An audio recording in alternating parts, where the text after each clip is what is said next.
चलिए गाइज, आज स्टार्ट करते हैं क्रैश कोर्स कार्बन फैमिली का। हमने अभी तक आपको एस ब्लॉक का क्रैश कोर्स करा दिया है, पी ब्लॉक में बोरान फैमिली करा दिया। आज हम कार्बन फैमिली कराएंगे। इसके भी हम 2 वीडियो शूट करेंगे आपके लिए। ये पार्ट 1 है। चलिए देखते हैं इनके जो इंपॉर्टेंट पॉइंट है जिसको आपको याद ही रखना है। सबसे पहले कार्बन फैमिली में बात करें तो ये 14 ग्रुप या 4th ग्रुप से बिलोंग करते हैं। इलेक्ट्रॉनिक कन्फिगरेशन इसका NH2 NP2 होता है। वैलेंस सेल का इलेक्ट्रॉनिक कन्फिगरेशन NH2 NP2 होता है, जिससे प्रूव हो रहा है इसके वैलेंस सेल में 4 इलेक्ट्रॉन्स हैं। यहाँ पे एलिमेंट कौन कौन से होते हैं? कार्बन, सिलिकॉन, जर्मेनियम, टिन और लेड। और सिलिकॉन देखिए क्या होता है, सिलिकॉन और जर्मेनियम ये सेमीकंडक्टर की तरह काम करते हैं, आप जानते होंगे। इनके अगर ऑक्सीजन स्टेट की बात करें, कार्बन, सिलिकॉन, जर्मेनियम, टिन और लेड, तो सबके वैलेंस सेल में 4 इलेक्ट्रॉन, इसलिए सबकी ऑक्सीजन स्टेट क्या होती है? +4। बट नीचे वाले जो हैं जर्मेनियम, टिन और लेड, ये +2 भी दिखाते हैं due to inert pair effect. तो यहाँ से 2-3 क्वेश्चन क्या पूछेंगे। टॉप टू बटन चलने पर +4 ऑक्सीजन स्टेट की स्टेबिलिटी बढ़ती है घटती है? तो समझिएगा, टॉप टू बटन चलने पर ग्रुप में +4 की स्टेबिलिटी डिक्रीज होती है, +2 की इंक्रीज होती है। तो आप देखिए, अगर मैं बोलूँ लेड का +2 ज़्यादा स्टेबल होता है +4 से, लेकिन जर्मेनियम और टिन का +4 ज़्यादा स्टेबल होता है +2 से। टॉप टू चलने पर +4 की स्टेबिलिटी डिक्रीज होती है, +2 की इंक्रीज होती है due to inert pair effect. तो अगर मैं बोलूँ लेड जब अपने +4 ऑक्सीजन स्टेट में होगा तो किस तरह बिहेव करेगा? Oxidising agent. क्यों? क्योंकि लेड अगर अपने +4 में होगा तो उसका स्टेबल क्या है? +2। तो ये तुरंत ही +4 से कहाँ जाना चाहेगा? +2। और +4 से +2 जाने के लिए इलेक्ट्रॉन गेन करेगा, और इलेक्ट्रॉन गेन करने वाली स्पीसीज क्या कहलाती है? Oxidising agent. तो लेड अपने +4 ऑक्सीजन स्टेट में ऑक्सीडाइजिंग एजेंट होगा। +2 ऑक्सीजन स्टेट में वो क्या होगा? रिड्यूस। आपका +4 है तो तुरंत क्या करेगा? वो 2 इलेक्ट्रॉन गेन करके +2 अपने स्टेबल में आना चाहेगा ना। और अगर वो +2 में है, अगर +2 में है तो +2 में तो खुद ही स्टेबल है वो। जर्मेनियम जैसे देखिए, जर्मेनियम का स्टेबल क्या है? +4। और अगर जर्मेनियम अपने +2 में है तो किस में जाना चाहेगा? अपने स्टेबल +4 में, जिसके लिए क्या करेगा? वो इलेक्ट्रॉन लूज करेगा। इलेक्ट्रॉन लूज करने वाला रिड्यूसिंग एजेंट। तो आपके जो जर्मेनियम हो गए, टिन हो गए, रिड्यूसिंग एजेंट होंगे। लेड जो हो गया ऑक्सीडाइजिंग एजेंट होगा। जैसे देखिए यहाँ ऐसे क्वेश्चन पूछते हैं कि PbO2 plus concentrate HCl product क्या बनेगा? Chlorine plus PbCl2 plus. देखिए Pb क्या है यहाँ पे? +4 ऑक्सीजन स्टेट में है, तो +4 में क्या होगा? ये ऑक्सीडाइजिंग एजेंट। तो HCl को क्या कर देगा? ये ऑक्सीडाइज। तो HCl को देखिए ऑक्सीडाइज कर दिया क्लोरीन में, -1 से 0। ठीक है, और खुद रिड्यूस हुआ होगा। PbO2 था, ये बनेगा PbCl2, Pb+2। तो ये रिएक्शन प्रूव कर रही है लेड का ऑक्सीडाइजिंग नेचर, कि लेड +4 से कहाँ जा रहा है? +2 में। अगला देखिए PbO2 प्लस H2O2, आपको पता है H2O2 ऑक्सीडाइजिंग एजेंट भी होता है, रिड्यूसिंग एजेंट। तो लेड के साथ जो होगा यहाँ पे क्या होगा? ये लेड ऑक्सीडाइजिंग एजेंट होगा यहाँ पे। तो यहाँ पे इसको रिड्यूसिंग एजेंट का काम करना पड़ेगा। तो लेड +4 में है तो तुरंत किस में जाएगा? +2 में, PbO plus O2 plus H2O। Catenation power का ऑर्डर क्या होगा? कैटेनेशन का मतलब सेल्फ लिंकेज प्रॉपर्टी, खुद से ही कितने बॉन्ड बना सकता है। तो आपको पता है कार्बन की तो पूरे पीरियोडिक टेबल में कैटेनेशन प्रॉपर्टी मैक्सिमम होती है, इसे हम पूरा ऑर्गेनिक केमिस्ट्री पढ़ते हैं। तो अगर इस ग्रुप की बात करें तो टॉप टू चलने पर कैटेनेशन प्रॉपर्टी डिक्रीज होती है। सबसे मैक्सिमम कार्बन की, उससे कम सिलिकॉन की सेल्फ लिंकेज प्रॉपर्टी, फिर जर्मेनियम, फिर टिन, फिर लेड। नेक्स्ट देखिए आप, नेचर ऑफ कंपाउंड की बात करें तो कार्बन जो है, कार्बन के जितने भी कंपाउंड होते हैं सब कोवेलेंट होते हैं, except carbide of first day, second day and third day. यानी कार्बन के सारे कंपाउंड क्या होते हैं? कोवेलेंट होते हैं। केवल कार्बाइड एक ऐसा है जो फर्स्ट है, यानी एस ब्लॉक के पूरे कार्बाइड, एल्कली मेटल और अल्कलाइन अर्थ मेटल, और बोरान फैमिली का जो कार्बाइड है वो कैसा होता है? थर्ड है, एक्सेप्ट बोरान। देखिएगा सारे एलिमेंट, सारे कंपाउंड कार्बन के कोवेलेंट होते हैं except carbide of first A, second A, third A. और थर्ड ए में बोरान को छोड़ के, बोरान का कार्बाइड आयनिक होता है, ध्यान रखिएगा, बहुत इंपॉर्टेंट है। बोरान का कार्बाइड आयनिक होता है, नहीं तो सारे फर्स्ट ए, सेकेंड और थर्ड ए कार्बाइड कोवेलेंट होते हैं। ठीक है, कार्बन जो है वो सब कोवेलेंट होते हैं, कार्बन के सारे कंपाउंड कोवेलेंट होते हैं एक्सेप्ट कार्बाइड ऑफ फर्स्ट ए जो आयनिक होगा आपका, सेकेंड ए और थर्ड ए में सारे कार्बाइड, यानी पूरा एस ब्लॉक के कार्बाइड आयनिक, पी ब्लॉक में बोरान फैमिली का पूरा कार्बाइड आयनिक एक्सेप्ट बोरान। बोरान का कार्बाइड जो होगा वो आयनिक नहीं होगा। ठीक है, अदर्स की बात करें तो आपको पता है कि इस फैमिली के जो एलिमेंट रहते हैं +2 और +4 ऑक्सीजन स्टेट दिखाते हैं। +2 वाले ऑक्सीजन स्टेट में ये एलिमेंट्स के जो कंपाउंड होंगे वो आयनिक होंगे, +4 में वो कोवेलेंट होंगे। जैसे फॉर एग्जांपल आपसे कोई पूछे SnCl2, तो SnCl2 SN अपने +2 में है तो आयनिक होगा। मैं SnCl4 बोलूँ तो कोवेलेंट। जैसे मैं बोलूँ PbCl2 और PbCl4, PbCl2 में लेड +2 होगा, PbCl2 में लेड क्या होगा?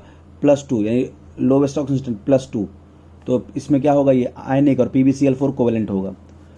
जैसे कोवेलेंट कार्बाइड पूछा, कोवेलेंट कार्बाइड इसमें से कौन होगा, लिथियम कार्बाइड, तो देखो ये फर्स्ट ए का है, तो ये तो आयनिक हो गया, मैंने पहले बताया। कैल्शियम सेकेंड ए का है, ये भी क्या हो गया, आयनिक हो गया। एल्यूमिनियम थर्ड ए का है, एल्यूमिनियम थर्ड ए का है, तो यहाँ पे भी क्या, ये सब आयनिक हो गया, क्योंकि थर्ड ए में केवल बोरान ही होता है जो कोवेलेंट कार्बाइड बनाता है, ये भी आयनिक हो गया। ये सिलिकॉन कार्बाइड, ये तो आपका देखिए कोवेलेंट हो गया हो, क्योंकि ये फोर्थ ग्रुप का कार्बाइड है, तो ये क्या हो गया आपका, कोवेलेंट हो गया। और ये क्या है आपका, बोरान कार्बाइड। याद करिए बोरान जो होता है वो कैसा होता है आपका, कोवेलेंट होता है। यहाँ ऊपर देखिए कार्बन के सारे कंपाउंड कोवेलेंट होते हैं एक्सेप्ट कार्बाइड ऑफ फर्स्ट ए जो आयनिक होता है, तो ये फर्स्ट ए का है, आयनिक हो गया। सेकेंड ए का कार्बाइड आयनिक हो गया। थर्ड ए में सारे कार्बाइड आयनिक होते हैं एक्सेप्ट बोरान, यानी बोरान का तो कोवेलेंट हो गया ना कार्बाइड, तो ये 2 ऑप्शन सही हुए यहाँ पे। ऑर्डर ऑफ हार्डनेस की बात करूँ, सबसे ज़्यादा hardest substance, natural hardest substance कौन सा होता है, डायमंड, फिर बोरान कार्बाइड, फिर सिलिकॉन कार्बाइड, फिर Al2O3। ये ऑर्डर भी कई बार पूछा गया है, तो इसको आप डायरेक्ट याद कर लीजिए हार्डनेस का, diamond, boron carbide, silicon carbide, Al2O3। और इसको याद करने ट्रिक है दिल भी सीख लेगा। दिल का मतलब डायमंड, भी बोरान कार्बाइड, सिक SiC सिक सिलिकॉन कार्बाइड लेगा Al2O3, दिल भी सीख लेगा। एक बात यहाँ पे और ध्यान रख लीजिए, सिलिकॉन कार्बाइड है इसको कार्बोरेंडम बोलते हैं और Al2O3 को कोरेंडम बोलते हैं, ये भी बात ध्यान रखिएगा। Silicon carbide Carborundum, Al2O3 corundum. अब इनके कंपाउंड्स की बात करें तो पहले बात करते हैं इनके हाइड्राइड्स की, तो ये MH4 टाइप के हाइड्राइड्स बनाते हैं, CH4, SiH4, GeH4, SnH4, but ये PbH2 बनाएगा, क्योंकि इसका आपको पता है इसका स्टेबल होगा +2 due to inert pair effect, तो +2 वाला ही कंपाउंड ये स्टेबल बनाएगा। CH4 को मीथेन बोलते हैं, तो इसको सिलेन बोलेंगे, जर्मेन बोलेंगे, इसको स्टेन बोलेंगे और इसको प्लम्बेन बोलेंगे। सबसे लीस्ट स्टेबल टुवर्ड्स वाटर होता है सिलेन, याद रखिएगा, silane is least stable towards water. अब हम बात करें हैलाइड्स की, 2 तरह के हैलाइड्स भी बनाएंगे, di halides and tetra halides. ठीक है, अगर डाई हैलाइड्स की बात करें, डाई हैलाइड्स कौन बनाएगा, जिनका जो +2 बना सकते हैं। +2 कौन बनाएंगे, आपको पता है नीचे के थे जर्मेनियम, टिन और लेड, उनके +2 बनते थे, बट स्टेबल +2 किसका होता था, लेड का। तो जर्मेनियम, टिन और लेड जो +2 इनर्ट पेयर इफेक्ट से दिखा सकते थे, वो डाई हैलाइड्स बनाएंगे due to inert pair effect.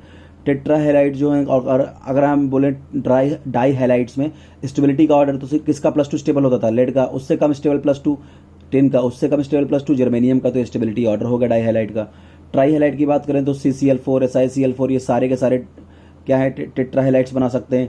तो अगर, और इनका भी क्या होगा, टेट्रा हैलाइड्स का अगर स्टेबिलिटी का क्या होगा, डिक्रीजिंग ऑर्डर होगा टॉप टू बॉटम, क्योंकि टॉप टू बॉटम चलने पर इनका +4 की स्टेबिलिटी घटती है और +2 की स्टेबिलिटी बढ़ती है due to inert pair effect. ध्यान रखिएगा मीथेन के हैलाइड्स को छोड़ के बाकी सारे हैलाइड्स की हम हाइड्रोलिसिस पॉसिबल है, यानी कभी भी कार्बन के हैलाइड्स की हाइड्रोलिसिस नहीं होती, चाहे वो डाई हैलाइड हो चाहे टेट्रा हैलाइड हो। तो देखिए हम अगर बोले हम क्या CCl4 की हाइड्रोलिसिस हो सकती है, तो नहीं हो सकती, कार्बन के हैलाइड्स की हाइड्रोलिसिस नहीं हो सकती, बाकी सबकी होगी। देखिए SiCl4 की जब मैंने हाइड्रोलिसिस किया तो यहाँ पे क्या 4SiOH सिलिसिक एसिड बोलते हैं, साथ में 4HCl, तो यहाँ बनता है सिलिसिक एसिड, जिसका फॉर्मूला H4SiO4 भी होता है। तो सिलिकॉन टेट्राक्लोराइड की हाइड्रोलिसिस करने पर सिलिसिक एसिड बड़ा आसान भी होता है। देखिए कुछ ऐसा है, सिलिकॉन, यहाँ पे क्लोरीन, क्लोरीन, क्लोरीन और क्लोरीन, सबको हटा दीजिए, OH ग्रुप लगा दीजिए, SiOH होल 4 हो जाएगा। इसी को हम लिख रहे हैं H4SiO4 सिलिसिक एसिड। तो SiCl4 की हाइड्रोलिसिस होता है, सिलिसिक एसिड मिलता है। याद रखिएगा SiF4 सिलिकॉन टेट्राफ्लोराइड की जो होती है हाइड्रोलिसिस, वो पार्शियल हाइड्रोलिसिस होती है, और उससे भी क्या मिलता है, SiOH4 साथ में H2SiF6 फ्लोरो सिलिसिक एसिड, ये बहुत पूछा जाता है। देखिए ये प्रोडक्ट तो कॉमन है SiOH4, यहाँ पे HCl मिला, यहाँ पे H2SiF6 फ्लोरोसिलिसिक एसिड मिलता है SiF4 की हाइड्रोलिसिस से। ऑक्साइड की बात करें तो मोनो ऑक्साइड, डाई ऑक्साइड बनाते हैं यहाँ पे। जैसे फॉर एग्जांपल अगर मैं बात करूँ, अगर मोनो ऑक्साइड की बात करूँ तो आप देखिए कार्बन मोनो ऑक्साइड न्यूट्रल होता है, पाई एक्सेप्टर लिगेंड होता है, सिलिकॉन ऑक्साइड अनस्टेबल होता है, अदर के ऑक्साइड एम्फोटेरिक होता है। अगर मोनो ऑक्साइड की बात करूँ कि कार्बन का मोनो ऑक्साइड न्यूट्रल है, पाई एक्सेप्टर लिगेंड होता है, SiO सिलिकॉन का मोनो ऑक्साइड अनस्टेबल होता है, अदर के ऑक्साइड जो होता है एम्फोटेरिक होते हैं। अब अगर डाई ऑक्साइड्स की बात करें तो कार्बन डाइऑक्साइड और सिलिकॉन डाइऑक्साइड एसिडिक होते हैं, बाकी सारे जो हैं जर्मेनियम, टिन और लेड के ऑक्साइड एम्फोटेरिक होते हैं। ये सब डायरेक्ट याद रखिएगा, क्वेश्चन है। कार्बन और सिलिकॉन के ऑक्साइड एसिडिक होते हैं, बाकी तीनों के ऑक्साइड एम्फोटेरिक होते हैं। एलोट्रॉपी की बात करें तो इसके दो तरह के एलोट्रॉप होते हैं, क्रिस्टलाइन और एमॉर्फस। एमॉर्फस वाला इतना इंपॉर्टेंट नहीं है कि वहाँ पे आपको एमॉर्फस में तो होगा कोल, कोक, पेट, लैंप, ब्लैक, ये सब नहीं पूछते कभी। इनके जो क्रिस्टलाइन एलोट्रॉप होते हैं वो तीन होते हैं, डायमंड, ग्रेफाइट और फ्लोरीन। डायमंड और ग्रेफाइट नेचुरल है और फ्लोरीन क्या है, मैन मेड है, ध्यान रखेंगे। डायमंड के बारे में कुछ बातें याद रखिएगा। यहाँ एक कार्बन बेटा 4 कार्बन से टेट्राहेड्रली बाउंड होता है। डायमंड का स्ट्रक्चर 3 डायमेंशनल होता है, polymeric form, carbon sp3 hybrid होता है बेटा, हार्डेस्ट नेचुरल सब्सटेंस है ये, आइसो स्ट्रक्चरल होता है ये सिलिकॉन के साथ, प्योरेस्ट क्रिस्टलाइन एलोट्रॉप है, लीस्ट रिएक्टिव है। तो ये कुछ बातें ध्यान रखेंगे क्या क्या। ये 3D कोवेलेंट है, 3D कोवेलेंट पॉलीमेरिक फॉर्म है, हार्डेस्ट नेचुरल सब्सटेंस है, ये तो पहले भी बताया था, याद करिए, दिल भी सीख लेगा। Iso structural to crystalline silicon, इस ये क्रिस्टलाइन सिलिकॉन के साथ आइसो स्ट्रक्चरल होता है, बहुत इंपॉर्टेंट पॉइंट है ये। प्योरेस्ट क्रिस्टलाइन एलोट्रॉप होता है, लीस्ट रिएक्टिव होता है, केमिकली इनर्ट होता है, और हाइड्रोजन इसका sp3 होता है कार्बन का।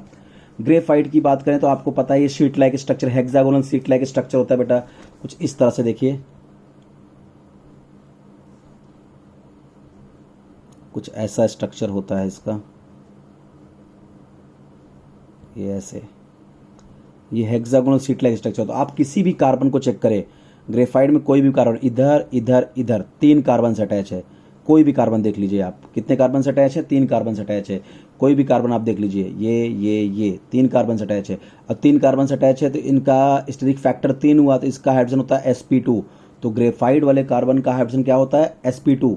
और due to free electron, good conductor of electricity, एकमात्र नॉन मेटल है जो इलेक्ट्रिसिटी को कंडक्ट करता है due to free electrons, sp2 hybrid होते हैं, sheet like hexagonal sheet like structure होता है, कार्बन का हाइड्रोजन sp2 होता है, फ्री इलेक्ट्रॉन करने, गुड कंडक्टर ऑफ इलेक्ट्रिसिटी होते हैं। और बेटा ये जो हेक्सागोनल शीट्स होती है ना, 2 शीट के बीच में बेटा weak van der Waals force of attraction काम करता है, इसलिए दोनों शीट एक दूसरे बेटा स्लाइड करती हैं, इसलिए ये लुब्रिकेंट की तरह भी काम करता है, ठीक है। और ये पेपर पे ब्लैक मार्क क्या करता है, इंसर्ट करता है, ठीक है। इसे लेड पेंसिल में इसका इस्तेमाल किया जाता है। तो ये बड़ा अच्छा क्वेश्चन पूछते हैं कि लेड पेंसिल में लेड का परसेंटेज कितना होता है, तो लेड पेंसिल लेड का परसेंटेज 0 होता है, नाम है लेड पेंसिल, बट उसमें होता है ग्रेफाइट, ठीक है। लेड पेंसिल में लेड का परसेंटेज 0 होता है। और ग्रेफाइट जो है थर्मोडायनेमिकली बहुत ही स्टेबल फॉर्म है, थर्मोडायनेमिकली सबसे स्टेबल फॉर्म होता है क्योंकि इसका हीट ऑफ फॉर्मेशन 0 होता है। फ्लोरीन की बात करें तो फ्लोरीन जो होता है ग्रेफाइट से बनता है। ग्रेफाइट का जब हम फ्रैक्शनल इवोपरेशन करते हैं तो फ्लोरीन बनता है। तो अगर ग्रेफाइट से बना है तो ग्रेफाइट का कार्बन sp2 है तो फ्लोरीन का कार्बन भी sp2 होगा। अगर ग्रेफाइट कंडक्टर है तो फ्लोरीन भी गुड कंडक्टर होगा। और ये फ्लोरीन जो होता है वो एरोमेटिक होता है, एक एक्स्ट्रा बात याद रखिएगा, फ्लोरीन एरोमेटिक होता है। 2 तरह के मेनली फ्लोरीन होते हैं, C60 और C70, ज़्यादा कॉमन होता है C60। C60 के बारे में 2-3 बातें याद कर लीजिए। Most stable fluorine C60, football like structure होता है, मोस्ट सिमेट्रिकल, इसको बकी बॉल या बकमिनिस्टर फ्लोरीन भी बोलते हैं। अब अगर हम बात कर लें यहाँ पे CO2 के बारे में, कुछ बातें अगर ध्यान देते हैं हम लोग CO2 के बारे में, तो देखिए CO2 क्या है, ये बहुत चीप गैस होती है, causing green house effect cause करती है। CO2 का जब हम वाटर के साथ रिएक्शन करते हैं तो H2C3 कार्बोनिक एसिड बनता है। इसलिए पूछते हैं कार्बोनिक एसिड का एनहाइड्राइड क्या है, तो अगर आप H2CO3 से वाटर निकालिए, H2O निकाल दे, क्या बनेगा, CO2। इसलिए CO2 is the anhydride of carbonic acid. Carbogen CO2 plus O2, अगर CO2 5% है, ऑक्सीजन 95% है, तो इस मिक्सचर को कार्बोजन बोलते हैं। इसको बेटा यूज करते हैं रेस्पिरेशन में as an antidote of carbon monoxide. आपको पता है कार्बन मोनोऑक्साइड काफ़ी ज़्यादा लीथल होता है, ये हमारे बॉडी के लिए अच्छा नहीं है। तो कार्बन मोनोऑक्साइड के एंटीडोट के लिए हम कार्बोजन यूज़ करते हैं, जहाँ CO2 और O2 परसेंटेज भी याद रखेंगे, CO2 5, O2 95%, इस कॉम्बिनेशन को कार्बोजन बोलते हैं। इसको एज अ फायर एक्सटिंग्विशर भी यूज़ करते हैं, CO2 फायर एक्सटिंग्विशर में यूज़ होता है। 3 मेन हम आपको फायर एक्सटिंग्विशर का नाम बता रहे हैं जिनका आप कंपोजिशन आपको बिल्कुल रट लेना है, सोडा एसिड, ड्राई सोडा और फोम टाइप। देखो तीनों के तीनों फायर एक्सटिंग्विशर में सोडियम बाइकार्बोनेट तो होता ही होता है। सोडा एसिड में H2SO4 होता है, ठीक है। ड्राई सोडा में SiO2 यूज़ करते हैं, फोम टाइप में एल्यूमिनियम सल्फेट। तो ये बिल्कुल याद कर लीजिएगा, fire extinguisher, soda acid, dry soda, foam type, और इसका कंपोजिशन सोडियम बाइकार्बोनेट सब में है। सोडा एसिड में H2SO4, तो यहाँ से कार्बन मोनोऑक्साइड रिलीज होता है। ड्राई सोडा में साथ में SiO2 और फोम में Al2SO4, ठीक है। तो ये पार्ट 1 में आज इतना रखते हैं। कल हम आपको कार्बन मोनोऑक्साइड और यहाँ पे सिलिकेट्स पे बड़े क्वेश्चन बनते हैं वो आपको करा देंगे।